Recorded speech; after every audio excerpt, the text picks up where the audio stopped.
Hello दोस्तों, नमस्कार। मैं डॉक्टर आरती राजपूत। आज बहुत दिनों बाद आप लोगों से मुलाकात हो रही है। तो आज हम एक बहुत ही बेहतरीन बीमारी लेके आए हैं, जिसके कारण हमारे जो पशुपालक हैं, जो डेयरी फार्मर्स हैं, वो काफ़ी लॉस में चले जाते हैं। और उस बीमारी का नाम है मैस्टाइटिस। जी हाँ दोस्तों, थनैला रोग के बारे में आज हम बताएंगे आपको कि ये कितना किसानों का लॉस करवाता है। एक्चुअली दोस्तों, ये एक बीमारी नहीं है, एक प्रकार का सिंड्रोम है। मतलब कई सारी बीमारियों का जो है रूप है। ये कई सारी बीमारियां एकत्रित हो जाती हैं और कई सारे बैक्टीरिया, वायरस, माइक्रोऑर्गेनिज्म सब आके मिल जाते हैं और इस बीमारी को कॉज करते हैं, यानी कि थनैला रोग लोग पैदा करते हैं। तो दोस्तों, ये हमने बताया कि एक सिंड्रोम है। इसमें सोमेटिक सेल्स का काउंट बढ़ जाता है और WBC भी जो है बढ़ जाती है। अब दोस्तों, ये कितने टाइप का होता है? तो ये सब क्लिनिकल होता है और क्लिनिकल। सब क्लिनिकल जैसा कि नाम में छुपा है, इसमें कोई इन्फ्लेमेशन देखने को नहीं मिलेगा। मतलब इसमें जो अगर हम अडर को देखेंगे गाय के या भैंस के, तो उसमें कुछ नहीं दिखेगा, आपको लगेगा सब कुछ तो नॉर्मल है। लेकिन इसमें फ्लेक्स आएंगे, मिल्क में फ्लेक्स आते हैं। इन्फ्लेमेशन अडर में नहीं दिखेगा, ना ही रूमर, ट्यूमर, कैलर, डॉलर या फंक्शनल वॉल्स, ऐसा कुछ नहीं दिखेगा। दूसरा दोस्तों होता है क्लिनिकल। अब क्लिनिकल 4 टाइप का होता है। एक्यूट क्या होता है? इसमें अडर में इन्फ्लेमेशन मिलेगा। मतलब अगर हम अडर पे हाथ लगाएंगे तो हॉटनेस मिलेगी, हमें टच करेंगे तो हॉटनेस होगी और पेनफुल होगा, उसको दर्द होगा अगर छुएंगे। और स्किन का कलर चेंज हो जाएगा, रेड कलर का, ब्लू कलर का। और इसमें दोस्तों या तो 1 क्वार्टर अफेक्टेड होगा या 2 क्वार्टर अफेक्टेड होंगे या चारों क्वार्टर अफेक्टेड हो जाएंगे और इसका जो टीथ है वो ब्लेंट हो जाएगा। दूसरा दोस्तों होता है सब एक्यूट। तो सब एक्यूट जो है वो सेम होता है जैसे कि हमने आपको बताया सब क्लिनिकल की तरह। इसमें कोई क्लिनिकल साइन नहीं मिलेगा, ना ही आपको समझ में आएगा, लेकिन मिल्क में जो है फ्लेक्स मिलेंगे दोस्तों। तीसरा है क्रोनिक टाइप की मैस्टाइटिस। क्रोनिक में क्या है? इन्फ्लेमेशन तो मिल ही रहा है, ये र्यूमर, ट्यूमर, डॉलर, कैलर, फंक्शनल ये तो मिलना ही। इसके साथ साथ अडर की फाइब्रोसिस हो जाती है। तो अडर की जब फाइब्रोसिस हो जाएगी तो एक मांस के जैसा एकत्रित हो जाता है टिश्यू। तो दोस्तों, इस क्रोनिक टाइप की जो मैस्टाइटिस है ये बहुत ही खतरनाक मानी जाती है और इसको सही होने में बहुत ही लंबा समय लगता है। अगला दोस्तों नेक्स्ट है पर एक्यूट मैस्टाइटिस। पर एक्यूट जानते हैं कि सडनली मिल्क कम हो गया और अचानक से ये देखने को मिलेगा चेंजेस। तो आप समझ लीजिए पर एक्यूट जो हुआ है। और पर एक्यूट टाइप की जो मैस्टाइटिस है वो ब्याने के कुछ दिनों बाद ही होती है कि एकदम से जानवर ने दूध निकालना बंद कर दिया, दूध ही नहीं आ रहा है। अब बात करते हैं हम दोस्तों कॉजेज़ की, ईटियोलॉजी की, कि कौन कौन से बैक्टीरिया हैं जो मैस्टाइटिस को कॉज करते हैं। तो 2 जो है मोस्ट कॉमन बैक्टीरिया होते हैं। पहला होता है स्टेफाइलोकोकस ऑरियस और दूसरा होता है स्ट्रेप्टोकोकस ए गैलेक्सी। ये जो 2 बैक्टीरिया हैं, स्टेफाइलोकोकस ऑरियस और स्ट्रेप्टोकोकस ए गैलेक्सी, ये 2 बैक्टीरिया कॉमन माने जाते हैं मैस्टाइटिस को कॉज करने के लिए। लेकिन दोस्तों और भी जो बैक्टीरिया हैं जो मैस्टाइटिस कॉज करते हैं, जैसे इकोलाई हुआ, सीडोमोनास हुआ, क्लैप्सियला हुआ, एंटेरोबैक्टर हुआ, पास्चुरेला हुआ, और फंगस भी मैस्टाइटिस कॉज करती है, जैसे कि कैंडिडा है, एस्परजिलस फ्यूमिगेटस है या क्रिप्टोकोकस न्यूफॉर्मस है, और माइकोप्लाज्मा दोस्तों ये भी मैस्टाइटिस कॉज करता है। अब बात करते हैं कि मैस्टाइटिस का ट्रांसमिशन कैसे होता है, कैसे ये ट्रांसमिट होती है।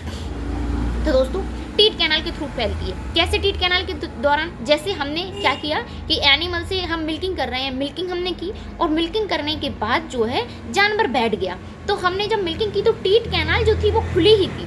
तो जो इन्फेक्शन था वो हमारे ग्राउंड फ्लोर से वो कहाँ चला गया? टीथ कैनाल के थ्रू अंदर अडर में चला गया और इन्फेक्शन हो गया, जिसके कारण मैस्टाइटिस कॉज हो गई। तो दोस्तों एक प्रकार का एक एनवायरमेंटल टाइप का ये मैस्टाइटिस है। तो इसमें हमें क्या करना है दोस्तों? अपने एनिमल को मिल्किंग के बाद खड़ा रखना है, कम से कम 15 से 20 मिनट तक हमारा जानवर खड़ा रहे। अब हम इसको कैसे रोकेंगे कि भाई जानवर खड़ा रहे? तो क्या करना है, मिल्किंग के तुरंत बाद हमें क्या करना है, अपने जानवरों को चारा डाल देना है ताकि वो जानवर चारा खाने में बिजी हो और वो बैठ ना पाए। दूसरा दोस्तों कैसे फैलती है मैस्टाइड? वुंड, कहीं जैसे अडर में या टीथ में कहीं कोई घाव हो गया, कोई चोट लग गई या कोई वुंड है, उसके जरिए इन्फेक्शन जा सकता है। दूसरा अगला है दोस्तों ट्रॉमा, कोई इंजुरी हो गई उससे, या कंटेमिनेटेड कप्स, कोई कंटेमिनेटेड कप्स है उसके दौरान भी मैस्टाइटिस हो सकती है। या मिलकर के जो हैंड हैं वो कंटेमिनेटेड थे और वो गया मिल्किंग करने, तो वहाँ पे बैक्टीरिया या जो भी इन्फेक्शन था वो अडर में टीथ कैनाल के जरिए चला गया। या दोस्तों यूटेंसिल्स, हम जो यूटेंसिल्स यूज़ कर रहे हैं वो इन्फेक्टेड थे, प्रॉपर हाइजीन नहीं थी उनकी, तब भी मैस्टाइटिस देखने को मिलता है। दूसरा दोस्तों काउ टू काउ ट्रांसफ़र भी होता है और हर्ड टू हर्ड भी ट्रांसमिशन देखने को मिलता है। तो ये जो दोस्तों कुछ ट्रांसमिशन के तरीके थे कि कैसे जो है ट्रांसमिशन होता है। अगला दोस्तों हम बात करते हैं प्री डिस्पोजिंग फैक्टर की। कौन कौन से फैक्टर हैं जो है बढ़ावा देते हैं मैस्टाइटिस को। तो अभी हमने बताया पुअर मिल्किंग हाइजीन, हम मिल्किंग कर रहे हैं लेकिन हाइजीन नहीं रख रहे हैं। दूसरा, यूटेंसिल से या मिल्कर्स जो है वो साफ़ सफाई नहीं रख रहा है, या कोई टीट में इंजरी है, या आप सैनिटेशन अच्छे से नहीं ले रहे हो। सैनिटेशन के लिए अगर आपको हर्ड की, हम बताएं अडर की, अगर आपको हाइजीन मेंटेन कर रही हैं तो 1% सोडियम हाइड्रोक्लोराइड का यूज़ करिए, या 0.2% क्लोरहेक्सिन का यूज़ करिए, या 1% अवेलेबल आयोडीन है उसका यूज़ करिए, या 1% H2O2 का सॉल्यूशन आप यूज़ करिए, जिसके दौरान अडर जो है वो सैनिटाइज रहे। नेक्स्ट दोस्तों, पैथोजेनेसिस की बात करते हैं। तो पैथोजेनेसिस में जैसे कॉलीफॉर्म अगर बैक्टीरिया है तो वो क्या करेगा, एंडोटॉक्सिमिया कॉज करेगा, एंडोटॉक्सिन निकालेगा। नेक्स्ट दोस्तों, कंटेजियस मैस्टाइटिस में क्या होता है, पॉलीमॉर्फोन्यूक्लियर सेल्स जो होती हैं उनका नंबर बढ़ जाता है, क्रोनिक इन्फेक्शन कॉज करता है और फाइब्रोसिस देखने को मिलती है अडर की। अगला दोस्तों, गैंग्रीनस मैस्टाइटिस के बारे में थोड़ा बताएंगे। गैंग्रीनस मैस्टाइटिस अगर है तो क्लोस्ट्रीडियम स्पीसीज और स्टेफाइलोकोकस ऑरियस ये थोड़ा सा गैंग्रीनस मैस्टाइटिस की तरफ जाते हैं, मतलब गैंग्रीनस मैस्टाइटिस कॉज करते हैं।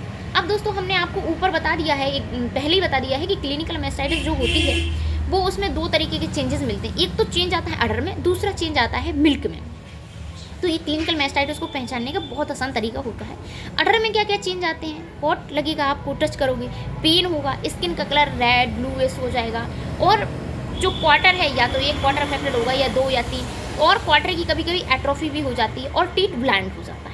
दूसरा, मिल्क में क्या चेंज मिलना है, तो मिल्क में फ्लेक्स मिलेंगे, क्लॉट मिलेगा, कभी कभी ब्लड भी मिल जाता है, और ब्लड के अलावा दोस्तों पस भी मिल जाता है। तो ये मिल्क में चेंज देखने को मिलता है। अब दोस्तों हमें डायग्नोस कैसे करना है कि मैस्टाइटिस किन है। एक तो दोस्तों हम हिस्ट्री से पता कर लेंगे, दूसरा CMT टेस्ट जिसे हम कैलिफोर्निया मैस्टाइटिस टेस्ट करते हैं। ये टेस्ट क्या है, ये जो हमारा हमें क्या करना है, जैसे 4 बाउल वाला एक स्ट्रिप्ट कप लेना है, उसमें क्या करना है, चारों क्वार्टर का चारों टीथ से जो है हमें मिल्क निकालना है, और क्या करना है, हमें जो हमारा डाई होता है कैलिफोर्निया मैस्टाइटिस वाली डाई उसको हमें डालना है, और जिसमें जेली बन जाए वो जो है पॉजिटिव रिजल्ट है, वो माना जाता है कि इस वाले क्वार्टर में क्या है, मैस्टाइटिस देखने को मिल रही है।